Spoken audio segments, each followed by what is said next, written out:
The sound of morning. At 5:45 a.m., Cedar Glen Estates still belonged to the snow.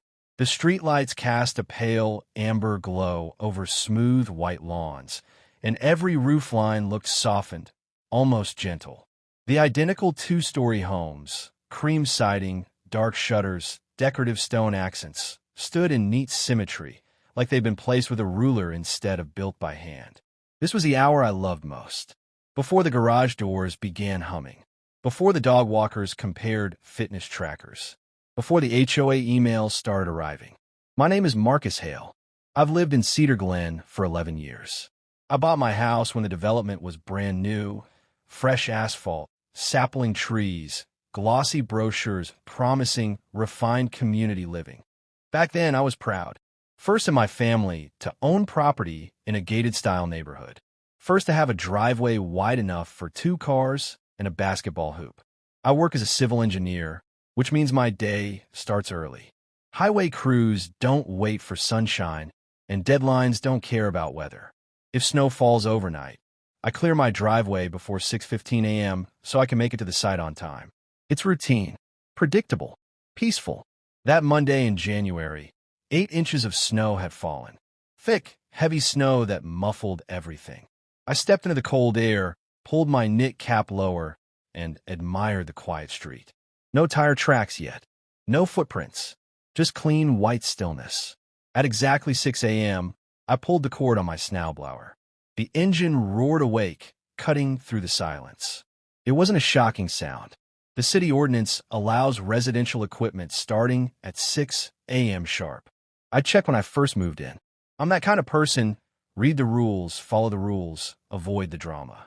For years, it had never been an issue. But that morning, I felt something shift. Halfway down my driveway, I noticed curtains twitching across the street. A porch light flipped on, then another. A door opened just a crack. Cedar Glen was a community that observed. People here didn't confront you immediately. They watched first. I finished my driveway in 25 minutes. Clean lines. Efficient. I even cleared a strip of sidewalk for Mrs. Donnelly next door. She was in her 70s and always baked me pumpkin bread in the fall.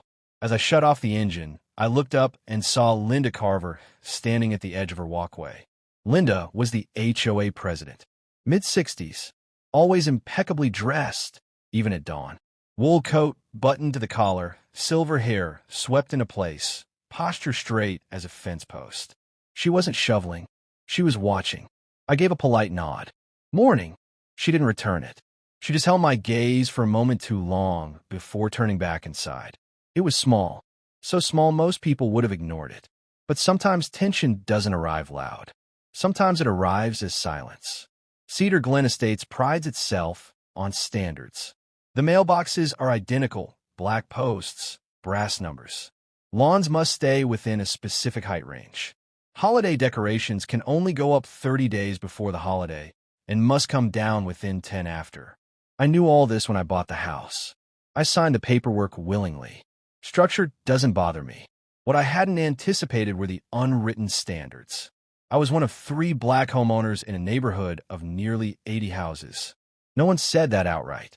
But you notice. You notice when delivery drivers double-check your address.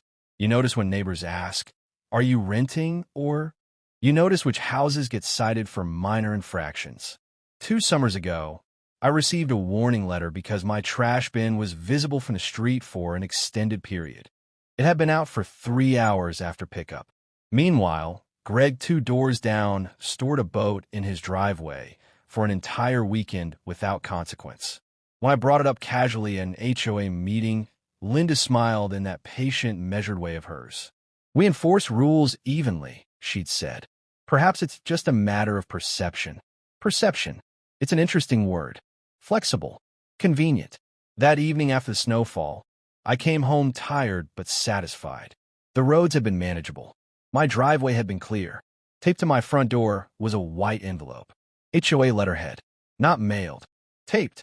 I stood under my porch light and read it once. Then again, a notice of violation for creating excessive mechanical noise at 6 a.m. I was instructed to delay equipment use until 8 a.m. moving forward. Failure to comply could result in a $250 fine. I almost laughed. The city allows 6 a.m.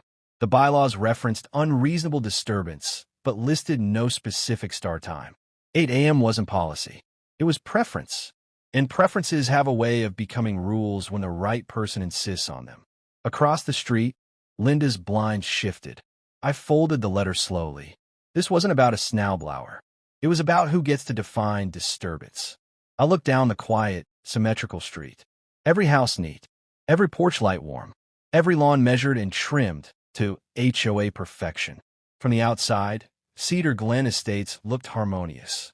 But harmony can be selective. And sometimes the first crack in something carefully controlled begins with a sound at 6 a.m., a sound that says, I live here too.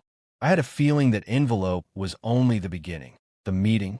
By Wednesday morning, the snow had hardened into gray ridges along the curb, and Cedar Glen Estates had returned to its usual polished calm. From a distance, everything looked picture-perfect again.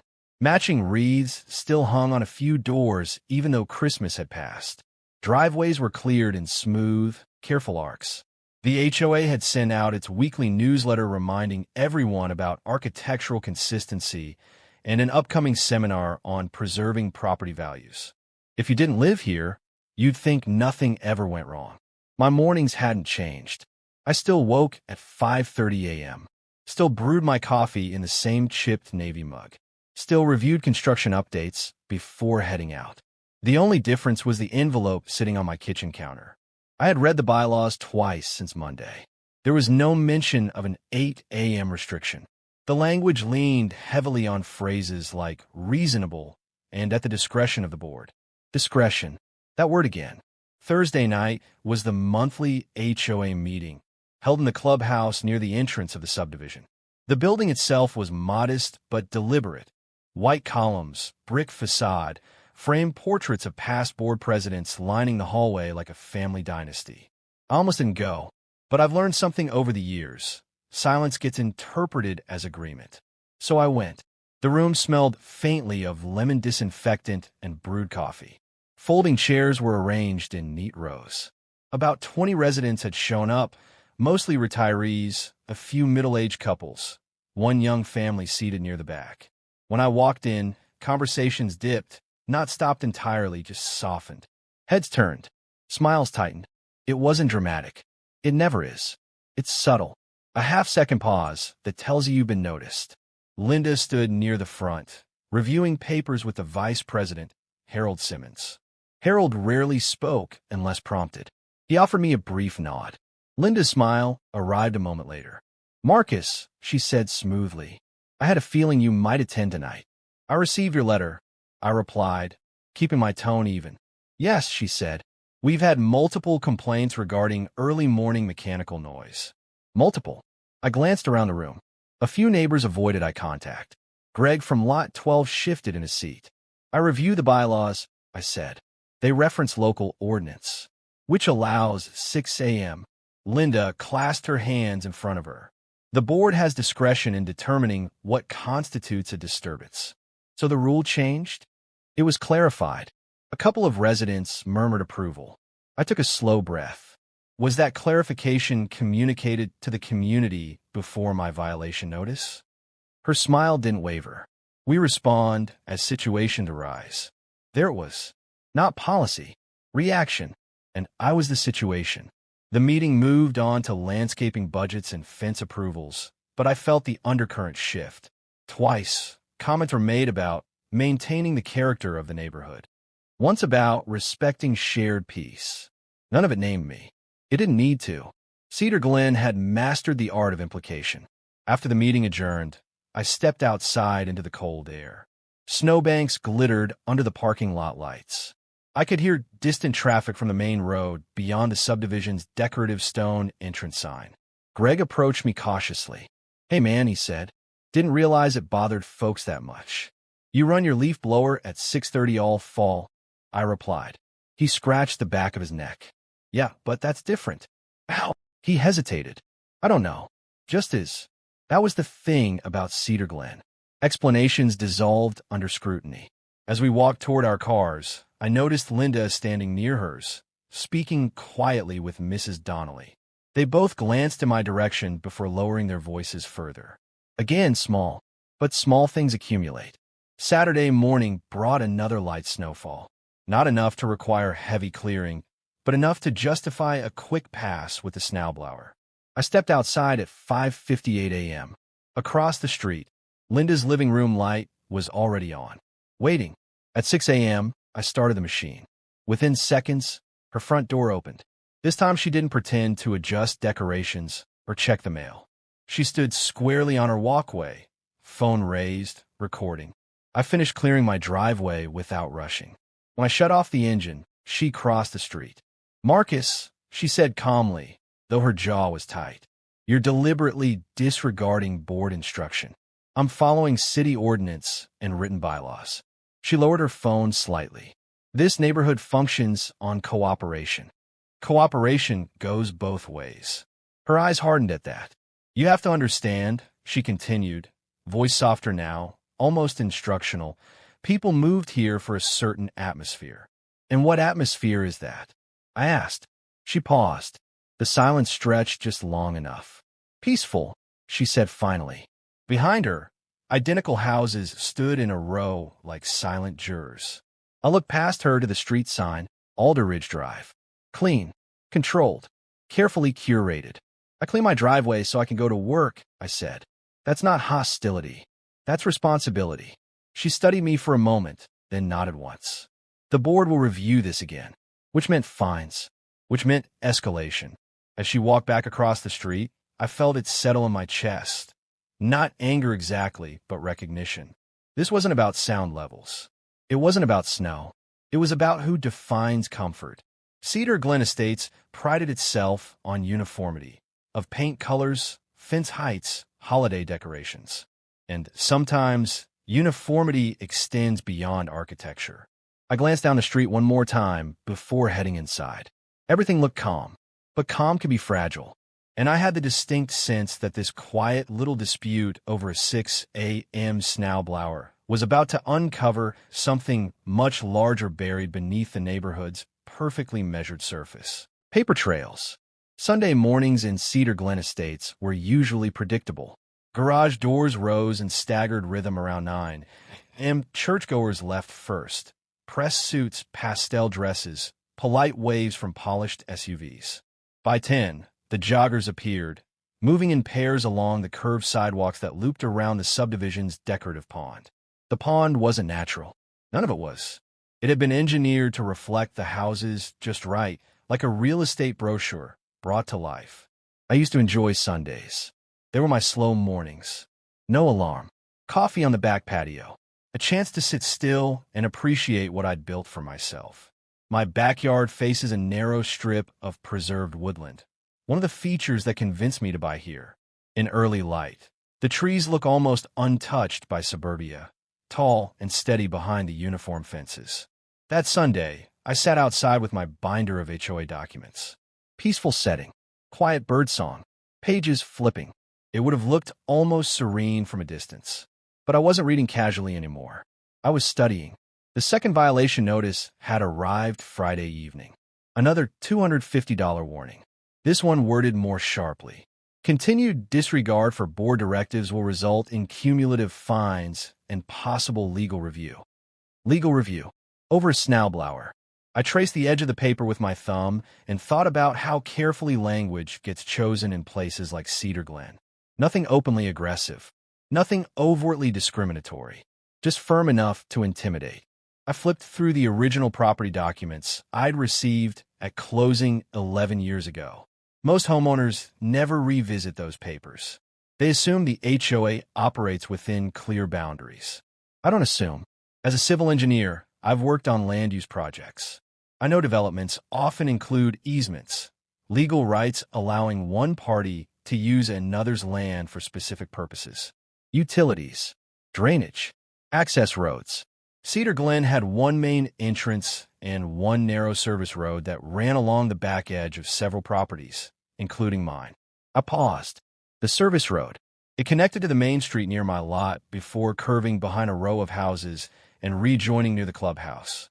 HOA maintenance vehicles used it. Landscapers used it. During heavy snowfall, it functioned as overflow access for emergency vehicles. I walked to my back fence and looked through the slats.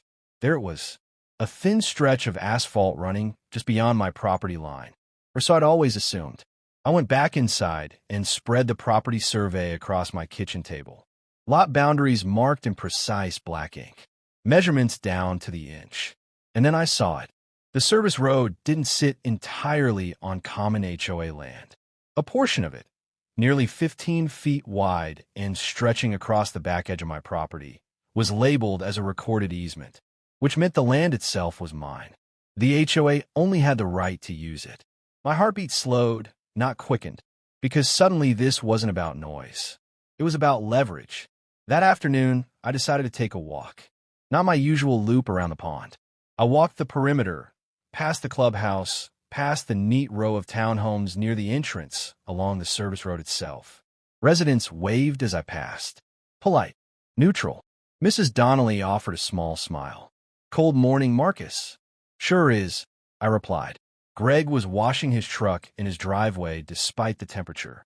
No violation notice in sight. Two teenage boys rode bikes along the sidewalk and veered slightly when they saw me approaching. Instinctive, almost subconscious. I've lived long enough to recognize that move. The clubhouse parking lot was empty except for Linda's sedan. Through the window, I could see her seated at the long board table with Harold and another member, papers spread out between them. They were talking intensely. For a split second, I wondered if it was about me. Then I corrected myself. Of course it was. Communities like Cedar Glen operate on a hierarchy of comfort. Most residents never feel the edges of it.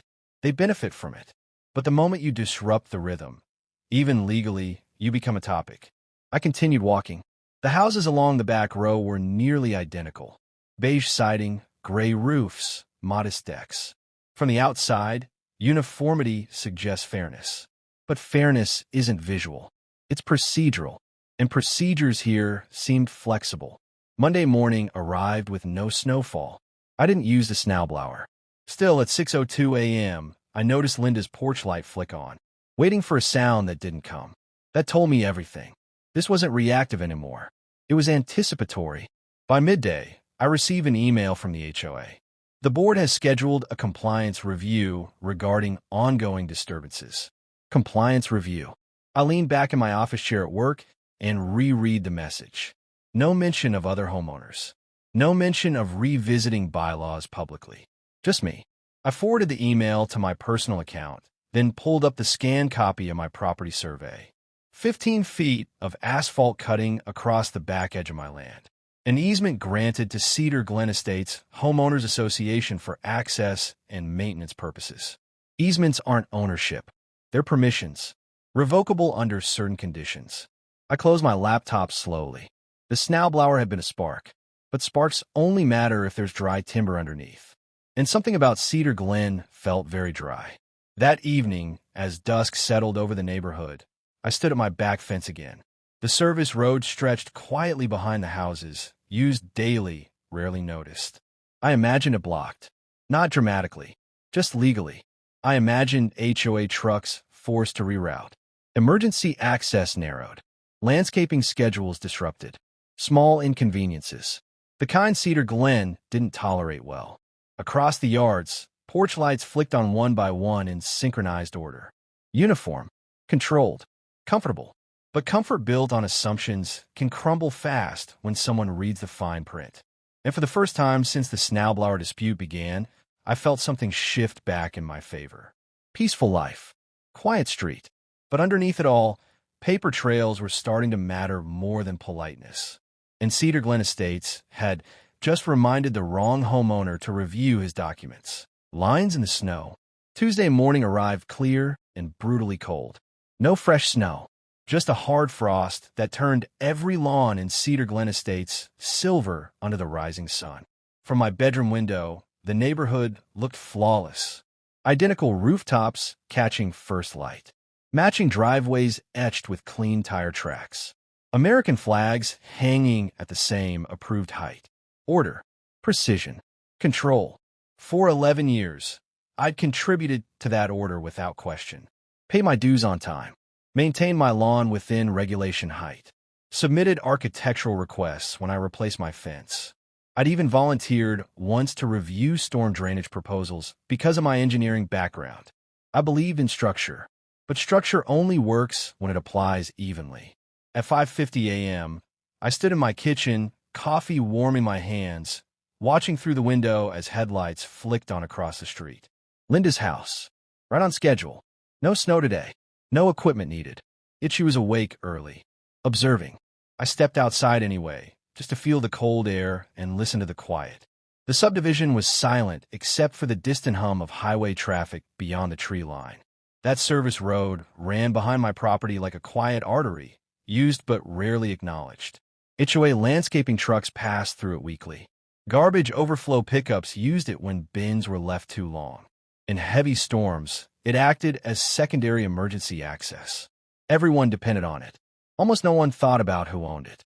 I had confirmed it yesterday with the county records office. The strip of land beneath a key portion of that road was part of my deeded property. The HOA held an easement, permission to use it, not possession of it. Permission assumes cooperation, and cooperation had become conditional. At 9 a.m., my phone buzzed. Another email from the HOA board. Final notice. Continued early morning mechanical operation will result in immediate fines and possible legal enforcement. The wording had sharpened again. Legal enforcement. I read it twice, then forwarded it to an attorney friend from college who now specialized in property law. I didn't dramatize it, just attached the survey and the email thread and asked for clarity. He called within an hour. "You're right," he said plainly. "That's your land. The easement grants them access under agreed conditions. If the relationship deteriorates or terms are violated, you may have grounds to modify or revoke, depending on the language. Define violated. If they're using authority outside documented bylaws or selectively enforcing to pressure you, that could qualify. Selective enforcement. The phrase landed heavier than the snow ever had. That afternoon, I worked from home. From my office window, I could see the steady rhythm of Cedar Glen life. A landscaping crew trimmed hedges near the clubhouse. A delivery van paused at Greg's driveway for nearly 15 minutes. Two board members walked the sidewalk together, speaking in low tones. Everything appeared normal. Yet I noticed something new. Glances. When I stepped outside to collect my mail, conversations dipped again. Not openly hostile, just cautious. Word travels quickly in subdivisions like this, especially when it concerns someone perceived as disruptive. Disruptive. It's an interesting label. Sometimes it simply means unwilling to be quiet. Mrs. Donnelly approached me slowly near the mailbox cluster. "Marcus," she began gently, "I hope things don't escalate." "I'm not escalating," I replied calmly. "I'm following the written rules." She nodded, but looked uncertain. "Linda says consistency matters." "It does," I agreed. "That's exactly my point." Her expression flickered, understanding mixed with discomfort. She had always been kind to me, but kindness and courage aren't always the same thing. As she walked away, I noticed Linda watching from her front window again. Always watching. By early evening, frost began forming again along the rooftops. The sky turned pale pink, reflecting off the decorative pond near the subdivision entrance. Children rode scooters in neat loops along the sidewalk, their parents chatting nearby. From a distance, Cedar Glen Estates looked like a postcard of suburban success. But postcards don't show tension. They don't show who gets questioned for minor infractions while others don't. They don't show how peaceful atmosphere can sometimes mean undisturbed hierarchy. I stepped into my backyard once more and stood at the fence line. The service road lay quiet. A maintenance truck rolled through slowly, tires crunching against thin ice. It passed directly over the strip of asphalt that technically belonged to me. I imagined sending formal notice. Not aggressive, not emotional, just procedural. A request to renegotiate terms of access due to hostile enforcement actions. Small paperwork, big implications. Because if that access were restricted, even temporarily, the HOA's daily operations would shift dramatically. Landscaping schedules delayed. Emergency rerouting required. Liability questions raised. all because of 15 feet of land most residents didn't know existed. The irony wasn't lost on me. They had tried to regulate a sound at 6 a.m. In doing so, they reminded me to measure boundaries more carefully. And I'm very good at measuring boundaries. Across the fence line, porch lights blinked on in synchronized order again. Uniform, predictable, comforting to those who never have to question their place within it. I took one last look down the length of the service road as twilight settled over Cedar Glen. Peaceful neighborhood, quiet rules, perfect symmetry. But peace built on selective enforcement isn't stable. And snow has a way of revealing lines you didn't know were there. Lines drawn in white across driveways, sidewalks, and property deeds. By the time the next snowfall came, I wouldn't just be clearing my driveway. I'd be redrawing boundaries.